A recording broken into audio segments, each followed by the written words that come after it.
Scott Fawcett has played golf for decades, earning his amateur status on 2 different occasions.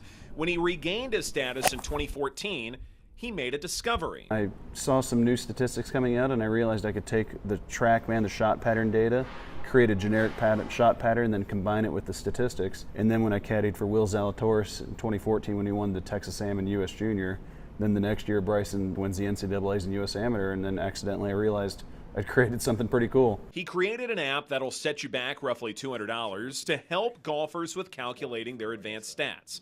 And he's hoping to become a myth buster of sorts, explaining how math can change the way you think about golf. The golf ball keeps on going further and further. People tend to be confused as why golf scores aren't dropping. Lesson number 1, you may need more club than you think.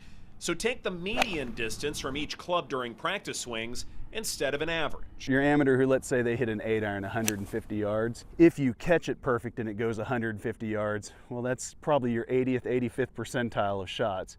So really what you should be expecting is probably closer to 140. Lesson number 2, stop trying to card so many birdies. When you're going out and trying to make birdies on like number 13 Riviera where the average score is 4.25, if you just make 4 fours, you gain a full stroke against the field. Lesson number 3, it's not how many fairways you hit, it's how far you hit the golf ball, as long as you don't lose it. You gotta find your golf ball, they're expensive. Guys like Brandel Chambly on the Golf Channel insist that hitting more fairways is correct because that's what the old school guys did.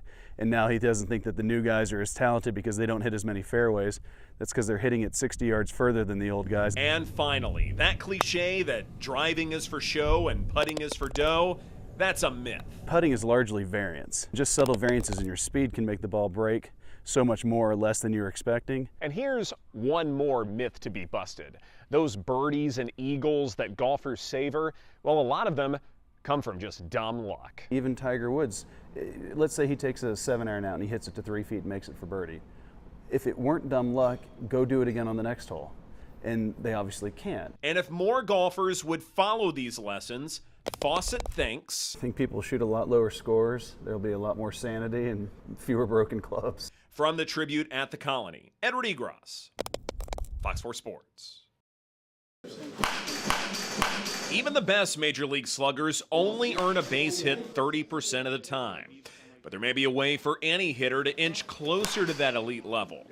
It's called line drive. Batters wear 17 computerized sensors from head to toe. A computer then animates every exact moment of every body part while a hitter takes several swings. I got a couple things I need to fix, like my back knee, staying in line, fixing my shoulders, and I know, seeing the videos, that I know what to fix now. Nowadays, everybody's so visual, and you have to see it to learn. The contraptions look cumbersome, but this hitter says he could still go through the motions as if he wasn't wearing these sensors at all. After a couple swings, it's not too bad. You get used to it. Just swing. What about the idea of information overload, giving the hitter too much to think about to where they cannot perform? I always felt like you go to the cage, you work on your mechanics, and then when you leave the cage, you leave the mechanics in the cage, and you go to your approach of hitting. I haven't played competitive baseball since I was a kid, but with a superfluous swagger, I wanted to see if this technology could improve my swing.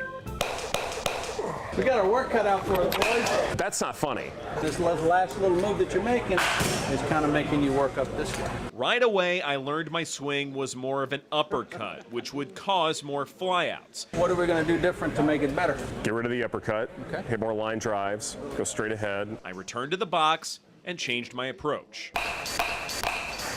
That's what I want. Oh, wow. Okay.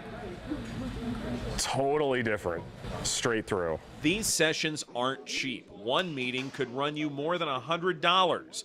But even high school hitters have begun using this technology, endorsed by many in baseball. The analytics, in baseball today is great because if you're not into the analytics, you're getting behind the game, and the analytics is giving you the odds, like Vegas, to be in the best position to know what's coming. It's America's pastime, evolving for the future. In Coppell, Edward Egros, Fox 4 Sports.